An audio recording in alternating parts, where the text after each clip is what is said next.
안녕하세요. 오늘 하루도 예수님으로 찬란하게 하루의 찬의 황소리 목사입니다. 오늘도 새날을 주신 주님께 감사드리며 함께 말씀을 나누도록 하겠습니다. 계시록 20장 7절에서 15절까지 말씀을 함께 나누도록 하겠습니다. 요한계시록 20장은 천년왕국의 실체를 보여주는 동시에 그 왕국이 어떻게 마무리됐는지를 드러내는 장입니다. 20장 앞부분에서 사탄이 결박되고 성도들이 예수님과 함께 왕노릇하는 천상의 현실이 강조되었습니다. 그러나 7절부터는 하나의 질문이 자연스럽게 따라옵니다. 사탄은 정말 완전히 묶여 있는가? 그렇다면 왜 우리는 여전히 유혹을 받는가? 그리고 왜 성경은 잠깐 놓인다고 말하는가? 이 질문에 답하지 못하면 천년왕국은 다시 혼란이 됩니다. 20장 7절에서 15절은 사탄의 최후와 불신자의 최종 상태를 보여주며 왜 잠깐 놓임이 반드시 필요했는지를 설명합니다. 20장 7절입니다. 천년이 참해 사탄이 그 옥에서 놓여. 예수님은 2절에서 용을 잡아 천년 동안 결박하셨습니다. 그 이유는 사탄이 만국 곧 성도를 미혹하지 못하도록 하기 위함입니다. 그러나 우리는 이 세상에서 여전히 사탄의 유혹을 경험합니다. 예수님께서 분명히 사탄의 머리를 밟아 부수셨는데도 마귀는 지금도 쉬지 않고 활동하고 있습니다. 그렇다면 사탄이 무적행에 천년 동안 갇혀있다는 말은 무슨 뜻입니까? 여기서 천년은 천상과 지상의 개념을 구분해서 보아야 합니다. 첫째, 지상에서는 사탄의 공격이 계속됩니다. 지상에서는 성도를 향한 사탄의 공격이 멈추지 않습니다. 성도는 이 땅에 사는 동안 끊임없이 마귀의 유혹을 받습니다. 성도는 첫째 죽음을 당하기 전까지 마귀에게 속아 넘어졌다가 회개하는 일을 반복합니다. 짐승의 머리 하나가 죽은 것 같다가 다시 살아나 인간을 미혹하는 모습은 지상에서 시대마다 계속 반복되어 왔습니다. 이것이 우리가 사는 현실입니다. 둘째, 천상에서는 사탄의 유혹이 일어나지 않습니다. 그러나 천상은 다릅니다. 성도는 죽으면 예수님의 보좌 옆에 앉아 천년 동안 왕노릇합니다. 천국에서는 사탄의 유혹이 더 이상 존재하지 않습니다. 예수님께서 사탄을 무적행에 가두셨기 때문에 천국에 있는 성도들은 사탄의 방해 없이 왕처럼 다스립니다. 사탄이 무적행에 갇혀있는 천년은 예수님이 부활하신 때부터 재림하실 때까지의 기간입니다. 이 기간은 사탄은 천국에 있는 성도들을 미혹하지 못합니다. 사탄은 성도가 지상에 사는 잠깐의 시간 동안 미혹할 뿐입니다. 그러나 성도의 영혼을 망하게 할 수는 없습니다. 예수님께서 사탄의 모든 결정적인 권한을 무적행에 가두셨기 때문입니다. 사탄은 머리가 부서졌다가 다시 살아난 것처럼 활동하는 것처럼 보이지만 성도의 영혼을 해칠 수는 없습니다. 사탄이 노략질할 수 있는 대상은 오직 땅에 거하는 자들 뿐이며 그들의 영혼을 미혹하여 지옥으로 이끄는 것이 사탄의 마지막 역할입니다. 성경은 말합니다. 천년이 지나면 사탄이 잠깐 놓인다. 어떤 사람들은 이때 사탄이 더 위험해진다고 생각합니다. 그러나 이런 해석은 성경을 전혀 알지 못한 억지 주장일 뿐입니다. 사탄이 잠깐 놓이는 시점은 예수님이 이 땅에 재림하시는 순간과 맞물려 있습니다. 이것은 천년 왕국이 끝나는 시점이 분명히 존재함을 뜻합니다.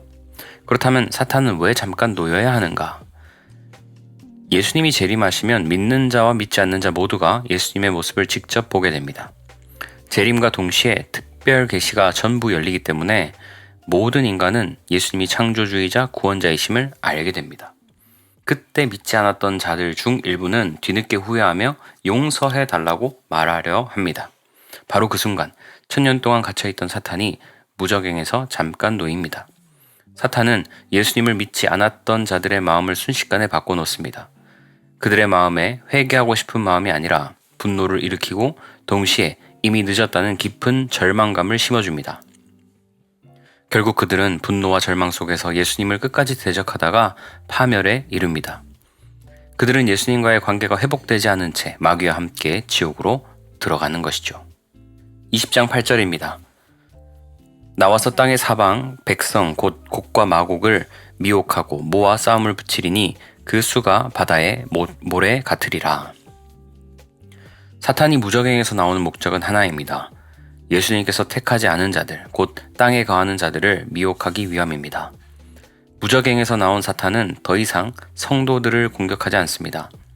사탄은 하나님께서 버리신 자들, 끝까지 예수님을 믿지 않는 자들만 미혹합니다. 그래서 불신자들은 예수님의 재림을 직접 보고도 회개하지 않습니다. 오히려 예수님을 향해 욕하고 원망하는 일을 주저하지 않습니다.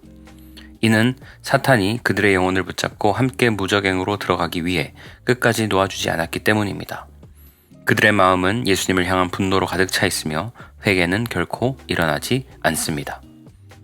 어떤 이들은 곡과 마곡을 마귀의 졸개들이나 괴물 같은 존재로 묘사합니다. 그러나 곡과 마곡의 정체는 전혀 어렵지 않습니다. 성경 본문이 이미 분명히 말하고 있습니다. 땅의 사방 백성. 곡과 마곡은 땅에 거하는 자들, 곧 예수님을 믿지 않는 자들을 가리킵니다. 그들은 사탄과 함께 지옥에 들어갈 자들입니다. 사탄은 그들의 마음속에 큰 분노와 깊은 절망을 집어넣었습니다. 그들은 예수님의 재림 이후 자신들이 지옥에 갈 존재임을 깨닫게 됩니다. 그 순간 모든 것이 끝났고 이미 너무 늦어버렸음을 알게 됩니다. 모든 것을 포기한 불신자들은 어차피 될 대로 되라는 식으로 행동하죠. 곡과 마곡은 예수님과 싸울 수 없다는 것을 압니다. 그래서 그들의 분노는 성도를 향합니다. 그들은 성도를 죽여야만 속이 시원할 만큼 분노로 가득 차 있습니다. 사탄은 그들의 마음에 성도와 싸우라는 생각을 집어넣습니다. 그들의 수는 바다의 모래처럼 많습니다. 이는 하나님께서 택하지 않은 자들, 곧 예수님을 믿지 않는 자들의 수가 그만큼 많다는 뜻입니다. 우리가 세상에 나가보면 믿는 자들보다 믿지 않는 자들이 훨씬 더 많습니다. 예수님과 동행하는 기쁨보다 세상과 버타는 즐거움을 선택하는 자들이 압도적으로 많습니다. 그러므로 예수님의 사랑을 받는 성도가 복이 있습니다. 예수님께 회개하고 엎드리는 영혼이 복이 있습니다. 우리는 둘째 사망을 당하지 않습니다. 우리는 죄로 가득했던 자들이지만 예수님의 사랑을 받은 복된 자들입니다. 우리는 이 땅에서 왕처럼 살지 못할 수도 있습니다. 그러나 영원한 천국에서 전능하신 분과 함께 왕처럼 다스리며 살 수 있도록 이미 허락을 받았습니다. 이것을 우리는 감당할 수 없는 은혜라고 부릅니다. 11절에서 15절까지 말씀입니다. 내가 크고 흰 보좌와 그 위에 앉으신 이를 보니 땅과 하늘이 그 앞에 피하여 간데 없더라. 또 내가 보니 죽은 자들이 큰 자나 작은 자나 그 보좌 앞에 서 있는데 책들이 펴있고 또 다른 책이 펴졌으니 곧 생명책이라. 죽은 자들이 자기 행위를 따라 책들에 기록된 대로 심판을 받으니 바다가 그 가운데서 죽은 자들을 내주고 또 사망과 음부도 그 가운데에서 죽은 자들을 내주매 각 사람이 자기 행위대로 심판을 받고 사망과 음부도 불못에 던져지니 이것은 둘째 사망 곧 불못이라. 누구든지 생명책에 기록되지 못한 자는 불못에 던져지리라. 사람들은 이 장면을 흔히 흰 보좌 심판이라고 부릅니다. 기존 해석은 예수님을 믿는 자와 믿지 않는 자가 모두 흰 보좌 앞에 서서 같이 심판을 받는다고 보았습니다. 믿지 않는 자들은 자기 행위대로 심판을 받아 지옥 가고 믿는 자들은 두려움에 떨다가 심판을 면하고 안도하며 천국에 간다는 지극히 인간적인 해석입니다. 이 해석은 하나님의 논리로 기록된 성경을 인간의 논리로 읽었기 때문에 반드시 엉뚱한 결론으로 끝납니다. 이런 해석을 그대로 믿고 두려움에 떠는 기독교인들도 많습니다. 기도를 많이 했다고 말하는 사람일수록 오히려 더 두려워합니다. 목회자들조차 이 해석을 믿고 겁을 먹습니다. 그러나 이 해석은 명백히 잘못되었습니다. 그 이유는 두 가지입니다. 첫째, 흰 보좌 심판을 받은 자는 모두 지옥에 갑니다. 11절에서 15절을 자세히 보십시오. 보좌 앞에 선 자들은 모두 죽은 자들입니다. 그들 앞에는 생명책과 행위를 기록한 책들이 펴져 있습니다. 생명책에 기록되지 않은 자들은 모두 행위대로 심판을 받습니다. 그리고 심판의 결과는 둘째 사망 곧 불못입니다. 즉, 흰 보좌 심판을 받은 자들은 단 한 사람도 예외 없이 모두 지옥에 갑니다. 이 자들은 예수님을 믿지 않은 자들입니다. 그들은 성도를 괴롭히다 죽었고 예수님을 대적하다 죽었습니다. 믿는 자들이 이 심판에 함께 서는 구조가 아닙니다. 생명책이 등장하기 때문에 교계는 의인과 악인이 모두 흰 보좌 심판을 받는다고 오해했습니다. 그러나 생명책은 예수님의 캐릭터입니다. 15절 말씀, 생명책에 기록되지 못한 자는 불못에 던져진다는 말은 곧 예수님을 믿지 않는 자는 지옥에 간다는 뜻입니다. 하나님은 생명책에 기록되지 않은 자, 곧 예수님이 택하지 않은 자를 행위대로 심판하십니다.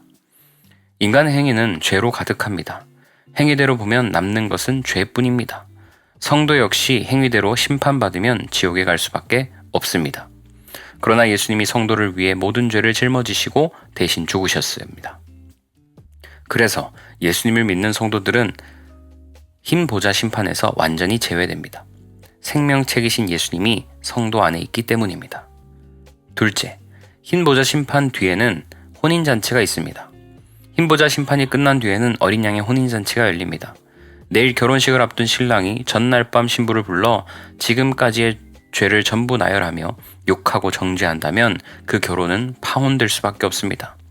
그런 관계는 사랑이 아닙니다. 예수님은 흰보좌 심판이 끝난 후 사랑하는 신부들을 위해 새하늘과 새 땅이라는 결혼식 장소를 준비하십니다. 그리고 모든 신부들을 새로운 육체로 단장시켜 주십니다. 그런 예수님이 성도들을 불러 세워 과거의 죄를 들춰내며 심판하시겠습니까? 예수님이 신부된 성도에게 세상과 바람 피웠다고 정죄하시겠는가? 이 말입니다. 그럴 수 없죠. 흰보좌 심판은 전적으로 불신자만을 위한 심판입니다. 성도는 이미 예수님의 공로로 심판이 면제되었습니다. 성도에게 남은 심판은 의의 심판입니다. 의의 심판이란 예수님께서 성도를 보시고 잘했다, 고생했다, 수고했다라고 위로하고 격려해 주시는 축복의 순간입니다. 예수님은 우리의 모든 흠과 죄를 아십니다. 그러나 예수님의 사랑은 그 모든 죄를 덮고도 남을 만큼 크고 넓습니다. 우리는 전혀 사랑받을 자격이 없었지만 예수님의 은혜로 생명책에 이름이 기록되는 특권을 받았습니다. 흰보좌 심판은 성도를 두렵게 하는 말씀이 아닙니다. 오히려 성도가 얼마나 안전한 존재인지를 설명하게 보여주는 말씀입니다. 우리는 심판의 대상이 아니라 구원의 대상입니다. 우리는 정죄받을 자가 아니라 사랑받는 신부입니다.